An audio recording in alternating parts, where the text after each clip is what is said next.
Buenas tardes. Muchas gracias por venir. A ver, ¿veis bien la pantalla? Que todavía no sé dónde colocar. ¿Sí? ¿Todo bien? Buenas noches. Muchas gracias por venir. Vamos a presentar esta noche una presentación que habla de música, comedia y danza. Todo al servicio de los dioses. Somos Tintinabulum y Sexto Mario. Somos dos compañías que hacemos arqueología experimental. Venimos desde Granada y desde Córdoba, Sexto Mario, nos hemos unido. Tintinabulum hacemos arqueología experimental musical y Sexto Mario hace interpretación y hace difusión del patrimonio a través de teatralizaciones. Os hemos traído este mosaico porque nos unifica a ambos proyectos. Aquí podéis ver un mosaico que representa a los actores previamente a salir a escena. En este mosaico, como veis, ya salen algunos elementos que vamos a ver a lo largo de esta noche, salen máscaras, este tipo de túnica, y como veis, el actor central lleva un instrumento, lleva unos aulos, que es el instrumento que ha entrado tocando Nahum. Y diréis, ¿y qué habéis entrado haciendo? Bueno, la parte que habéis visto es una pequeñita parte de recreación de lo que haría una compañía de música ambulante, que sería lo que representa este mosaico. Este mosaico y el anterior se encuentran en el Museo Arqueológico de Nápoles, tienen un tamaño muy chiquitito. Así. Son dos piezas muy pequeñitas que están unidas. En el museo se presentan juntas, cosa que nos ha venido estupendamente porque creemos que esta parte de investigación que hacemos musical es una parte de investigación de música de calle, de la música del día a día, cómo sonaría el día a día en la antigüedad, concretamente en Roma, que es donde nosotros nos centramos. Como veis en este mosaico, le voy a pedir a Gustavo que recorte en silueta, que lo hace estupendamente. ¿Veis a este músico de aquí? Lleva el mismo diámetro de tímpano, que es como se llama este instrumento que lleva Gustavo, la misma corona, como podéis ver, que termina también en blanco, y en este caso no es la pintada de rojo, que es la que tenemos aquí, pero estos son el tipo de cosas en las que nosotros nos basamos a la hora de elegir el tipo de instrumentos que llevamos. ¿Cuáles son los instrumentos que se ven aquí representados? Los tres instrumentos principales para calle. ¿Por qué? Porque como habéis escuchado, es un estruendo. O sea, no podemos tocar en calle una lira, por ejemplo, porque no se escucharía. Estos son el tipo de instrumentos que sonarían en calle. El siguiente instrumento que vemos son los crótalos, como estos. Estos crótalos que veis son exactamente iguales que los que llevan el mosaico y son exactamente los mismos que se mantienen ahora mismo en la música tradicional, por ejemplo, en los verdiales de Málaga. Este tipo de platillos son los mismos que suenan actualmente en Málaga, en la Sarquía de Málaga. Y el siguiente instrumento, por supuesto, que es el instrumento fundamental en Roma, que son las tibias, que es este instrumento que lleva Nahum. Bueno, esta noche nos vamos a acompañar de todos los grandes, primera división. Nos van a acompañar grandes deidades y también Menadel, Sátiro y otra serie de criaturas de los bosques que están siempre muy relacionadas con la música. En este caso podéis ver aquí un sarcófago, un relieve, donde vuelven a estar representados los mismos instrumentos que os he contado ahora mismo. Como veis al sátiro central, si veis al sátiro central, tenemos delante una tibia frigia que termina hacia arriba. Tenemos en la parte de atrás una ménade con un tímpano más pequeño, porque estaba muy relacionado con la danza báquica, que será otra de las cuestiones que veremos esta noche, porque hoy vamos a hablar del origen de los instrumentos, porque era tan importante la música, eran tan importantes los instrumentos que los creaban los propios dioses, ni más ni menos, no venían de cualquier sitio, todos los instrumentos estaban creados por deidades. Por supuesto se usaban en los rituales, en todos los rituales que había en Roma se utilizaban los instrumentos, era fundamental. Para romper el silencio se utilizaban las tibias, en todos los rituales eran fundamentales desde el más pequeño, dentro del hogar, hasta los grandes sacrificios para iniciar una gran batalla. También se utilizaban los instrumentos. En este caso, este sacerdote de Cibeles vuelve a tener los tres instrumentos fundamentales de los que hemos estado hablando. Arriba a la derecha, un tímpano, abajo tibia y tibia frigia, y arriba a la izquierda, los crótalos. De nuevo. Estas piezas, que aquí traemos una de ellas, está en pequeñito, este es el tamaño real, Son recreaciones de piezas que hay en museos. Estas piezas, ¿lo escucháis? Es el sonido del bronce. Estas son las piezas que nos dan nombre a Tintinábulo, que las llevamos por todos sitios. Estas piezas eran tan fundamentales que se encontraban desde las cunas de los bebés a los quicios de las puertas.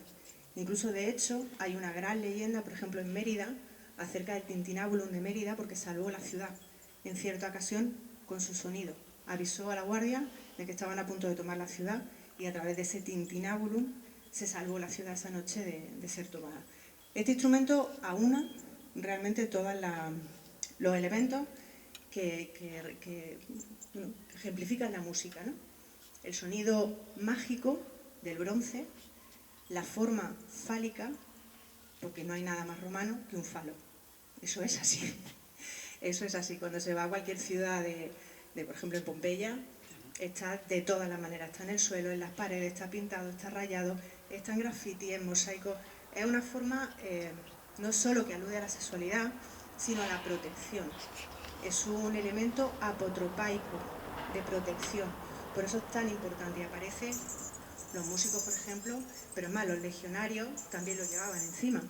Era un elemento que, como veis, lo llevamos todos encima, que también son piezas en bronce. Estas piezas están hechas a la cera perdida, son piezas únicas que realizó Gustavo hace unos años para una exposición relacionada con Príapo, el gran dios de la fertilidad. Es un dios menor, pero un dios que tenía muchísima presencia en Roma, hasta tal punto que tenía un tipo de poema, de canto, bastante subido de tono, que se llamaban las Priapellas. Vamos a meternos en faena. El primer instrumento, el más importante, como os he comentado, las tibias. ¿Quién crea las tibias? Por supuesto, una de las grandes, Atenea, la gran Atenea.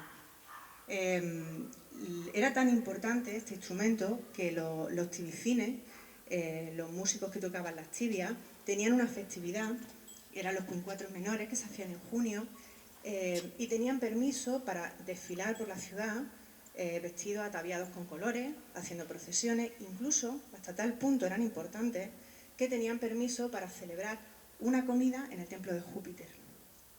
Pero hubo un día que el Senado decidió quitarles ese honor y se fueron de la ciudad. Esa fue una huelga, una de las primeras huelgas documentadas en la antigüedad, cuando los tibicines se fueron de Roma. Y se lió pardísima, se lió muy muy grande, porque las tibias eran importantes, como he dicho antes, para todos los tipos de rituales, tanto grandes como pequeños.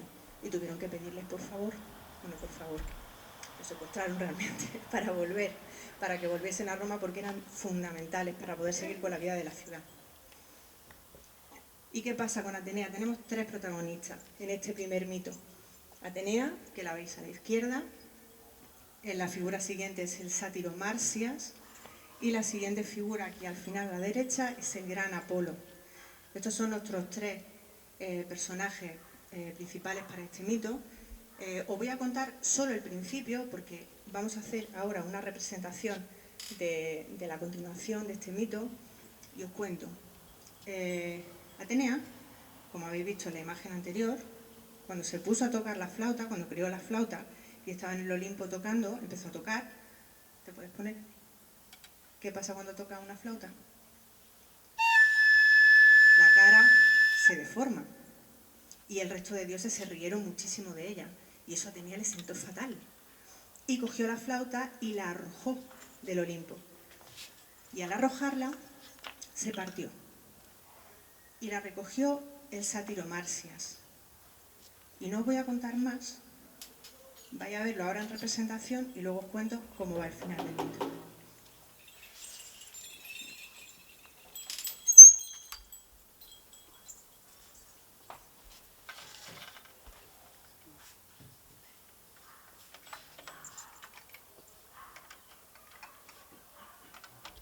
La humedad y los instrumentos tradicionales no se llevan bien.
a este personaje que habéis visto, tan preciosísimo como lo hace nuestro compañero Deme, es el sátiro Marsias. Fue el que recogió la flauta que arrojó Atenea del Olimpo, la recogió e hizo esta maravilla que habéis visto. No sabía para qué servía y consiguió sacar esa música. Pero las criaturas del bosque empezaron a halagarlo. Marsias que bien lo hace, Marsias que lo hace estupendamente bien. Marsias lo hacía muy bien, pero se vino muy arriba. Dijo, es que lo hago tan bien que podría retar al mismísimo Apolo. Error. Los dioses no tienen muy buen humor para retarlos normalmente, ¿no? Y retó a Apolo. Aquí veis en este relieve lo que es todo el pasaje del mito. ¿Qué creéis que pasó cuando retó Marsias al grandísimo Apolo? ¿Quién ganó esa batalla musical? Apolo. ¿Quién va a ganar? Apolo. El dios de la música. El dios de la música, dios del sol, ni más ni menos. Por supuesto le dieron la victoria a Apolo, pero los dioses, como siempre dice Gustavo, tienen mal perder, pero tienen peor ganar. Y no contento con haber ganado esa batalla, mandó despellejar a Marsias, que es lo que aparece en este relieve al final, y las criaturas del bosque lloraron muchísimo a Marsias. Y se dice uno de los finales que tiene este mito, porque como sabéis, los mitos tienen muchos inicios, muchos desarrollos y muchos finales diferentes. En este concreto que hemos elegido nosotros, se dice que de las lágrimas de todos los seres del bosque nació el río Marsias y nos queda ese río que discurre y esta preciosa música que crea. Este es el origen de uno de los grandes instrumentos de la antigüedad. Y el trabajo que habéis visto, que ha hecho Deme, este trabajo con máscara, nos da pie para hablar de los inicios de la comedia. Como habéis visto, hay una serie de elementos que suceden, como lo que ha hecho Deme, que él parecía que tocaba, pero los músicos estaban detrás. Eso sucedía en la antigüedad. Los músicos no estaban en escena, pero estaban detrás. Como habéis visto en el primer mosaico, que el músico llevaba con una máscara, llevaba ese instrumento, pero los instrumentos normalmente sonaban detrás. ¿Cuáles son esos primeros orígenes? De los primeros orígenes que podemos encontrar en la comedia, hablamos de la comedia atelana. La comedia atelana se realizaba en la calle, era la comedia más básica. De hecho, es una comedia que sus 5 personajes principales siguen perviviendo hoy en día. Era una comedia que se realizaba, como estáis viendo aquí en esta pintura, normalmente en la calle, sobre un escenario, se ve aquí en madera, y los actores llevaban en este caso máscaras, túnicas cortas y unos grandes falos que salían por debajo. Era siempre un tono de sátira, de humor, y en Roma, esto en concreto no es Roma, pero cuando llegamos a Roma el humor romano es muy básico, muy básico. No son los griegos a la hora de representar, los griegos son como más sesudos, hay mucha más filosofía detrás. Roma realmente tiene un humor mucho más básico. Por eso tampoco nos tenemos que echar las manos a la cabeza cuando vemos ciertos elementos en Roma, que también es importante traer a día de hoy. El segundo posible origen, encontramos también que nos hablan de las comoidías. Las comoidías eran unas representaciones que se hacían en honor a Dioniso, en honor a Baco. En ese origen de las representaciones a Dioniso había una serie de actores, los comos, que hacían también unos cantos y unas representaciones muy subidas de tono, que están relacionadas con Dioniso, y aquello se asentó de tal forma que llegaron a hacerse incluso como pequeñas procesiones con esa música y esos cantos, y de ahí venían las comoidías, de esos comos, de esos actores, de esas representaciones que se hacían en honor a Dioniso.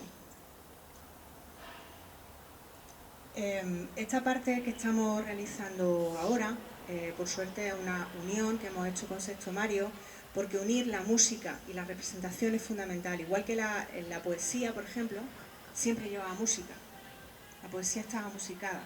La música estaba presente absolutamente en todo, todos los momentos cotidianos, desde amasar pan o pisar la uva para el vino, hasta, como he dicho antes, un sacrificio ritual que llevaba a una gran batalla, por ejemplo, a Roma. Siempre estaba presente la música desde el interior de una casa, en un ritual como la Lemuria, hasta cualquier fiesta mayor en Roma. De lo siguiente que vamos a hablar va a ser de danza. Cuando hablo de danza en Roma, ¿os viene algo a la cabeza? ¿Algunas danzas de Roma? Las bacanales, ¿os suenan? ¿Verdad? ¿Por qué hemos traído las bacanales? ¿Por qué hemos traído la danza de las bacanales? Pues para romper un mito, realmente. Para hablar un poco de lo que eran las bacantes, de quiénes eran las bacantes. En este caso vamos a hablar de estos personajes, porque no nos ha llegado lo que nos ha llegado de lo que eran las bacanales. Bueno, eran orgías, ¿no? A diestro y siniestro. Allí no había control ninguno y las mujeres totalmente desenfrenadas, borrachas. No. En la antigüedad realmente este tipo de rituales eran eso, rituales religiosos. Y se llegaba al éxtasis religioso a través de la danza y la participación en esos rituales.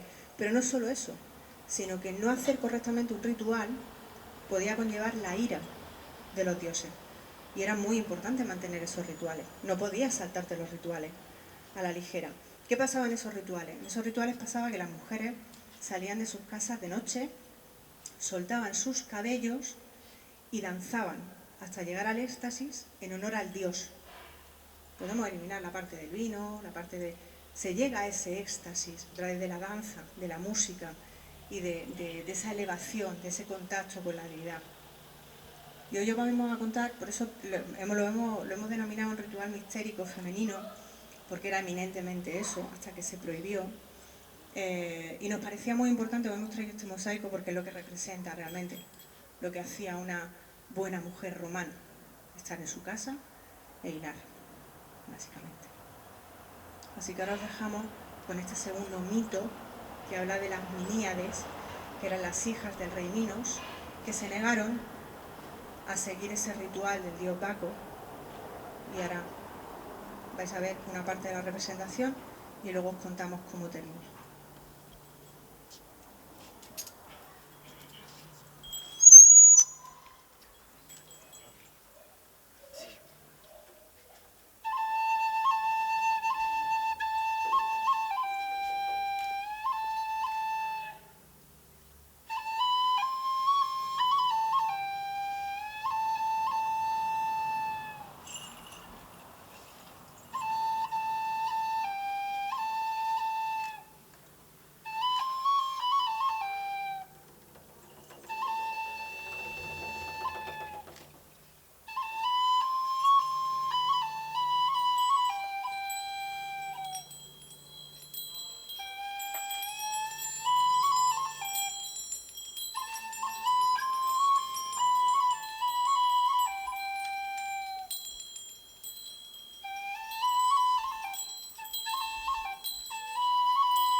Le voy a pedir a Julia que se quede en esta posición. Estáis viendo a las Ménades en esta imagen de la pantalla, este relieve. Y os voy a contar, mientras ellas recortan silueta, mucho más bonito que Gustavo, dónde va a parar. No es por desquitar. Los elementos que lleva Julia en este momento.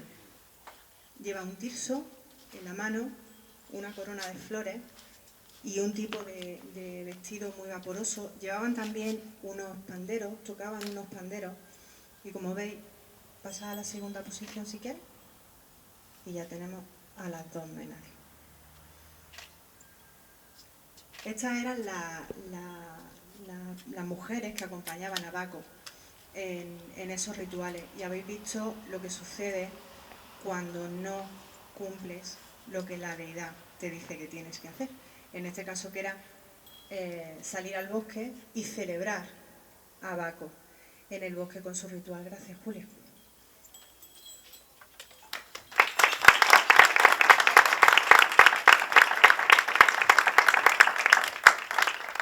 ¿Qué pasa cuando no se sigue ese ritual?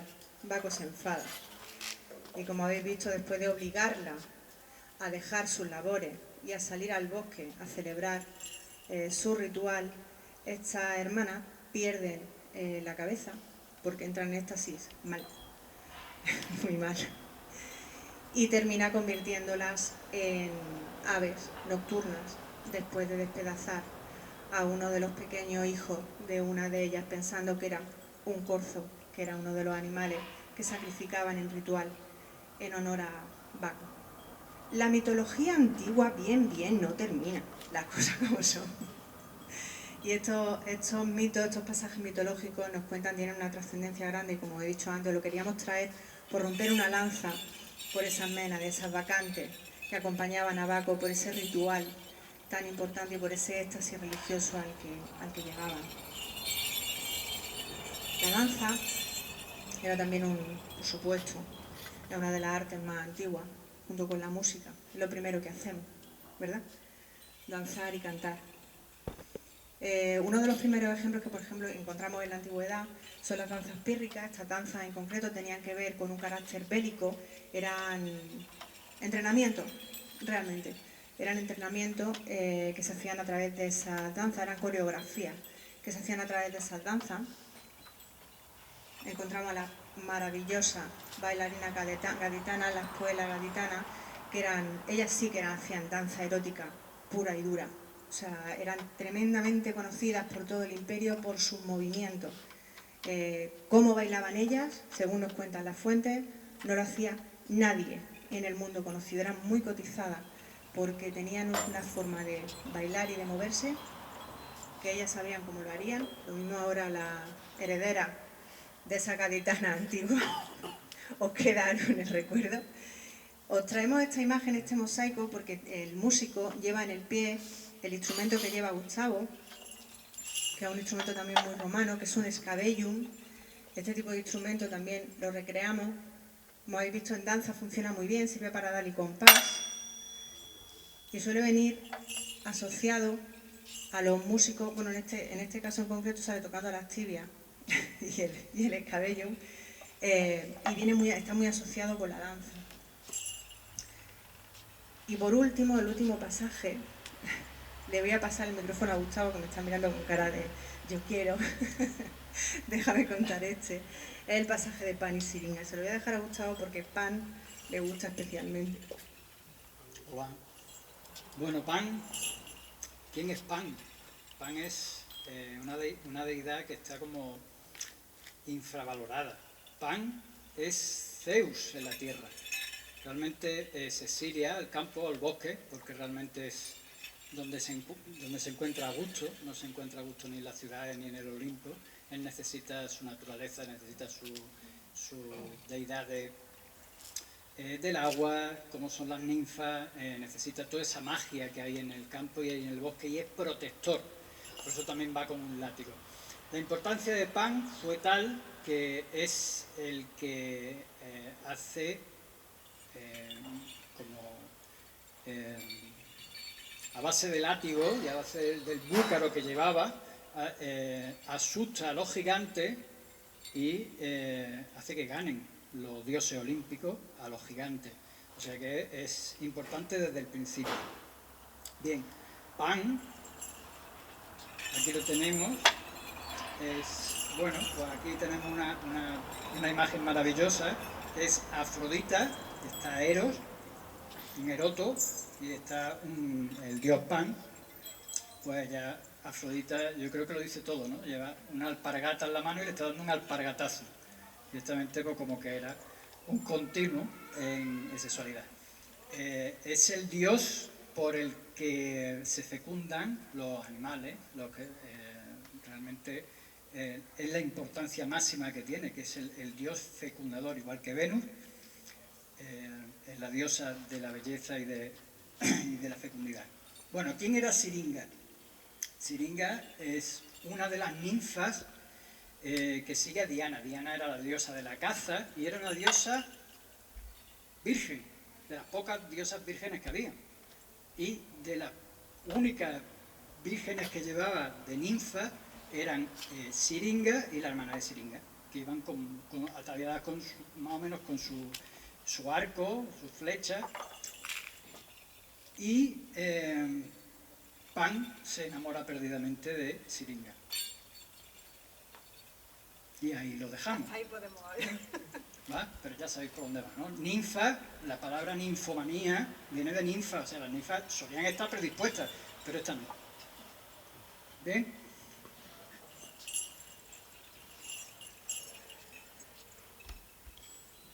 Vamos a hacer este tercer pasaje y ahora os contamos el final. Bien, para ello, se me escucha así sin tener que ponerme, es que queda como un Cristo con dos pistolas, ¿no? Estamos en Cádiz, yo soy que aquí hay compás y me gustaría que me acompañaseis con las palmas. Os voy a explicar cómo se dan las palmas. En Cádiz, explicar cómo se dan las palmas. Las palmas se pueden dar abiertas o se pueden dar cerradas, depende si quieres pegar el escandalazo o escuchar un poquito. Bueno, pues vamos a escuchar un poquito y vamos a darla primeramente cerrada. Ya cuando estéis muy calientes, os le pegáis ahí con todas las ganas. Bien, el ritmo sería aquí.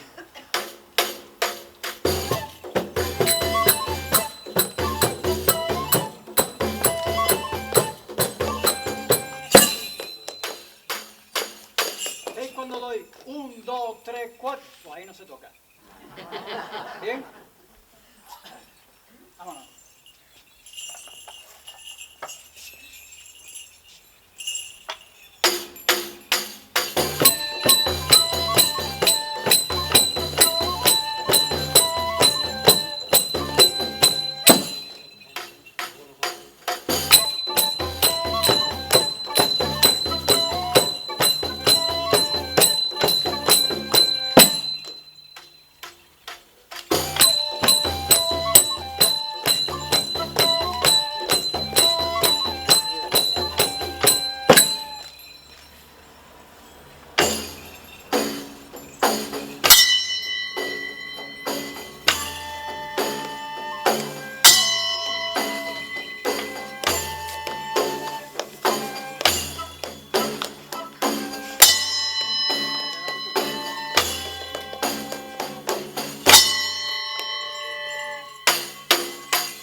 provoca pánico. Ahora ya sabéis por qué, ¿no? Lo habéis vivido, lo habéis vivido. Pánico. No te pegues. Pues sí. El dios Pan se enamora de Siringa. Siringa le pide a las deidades de los ríos que se apiaden de ella y la salven de Pan. La convierten en caña y esas cañas son con las que Pan crea su flauta de pan, su siringa, que será una flauta que habéis visto, muchas veces la asociamos a América Latina. Son instrumentos de ida y vuelta, incluso son instrumentos que se crean a la vez en todas las partes del mundo. Hay ciertos instrumentos que aparecen a la vez. Son conclusiones a las que llegamos de forma universal. Este tipo de diámetros, de panderos, de crótalos, son elementos que aparecen de forma habitual. Deme, por favor. Vuelve.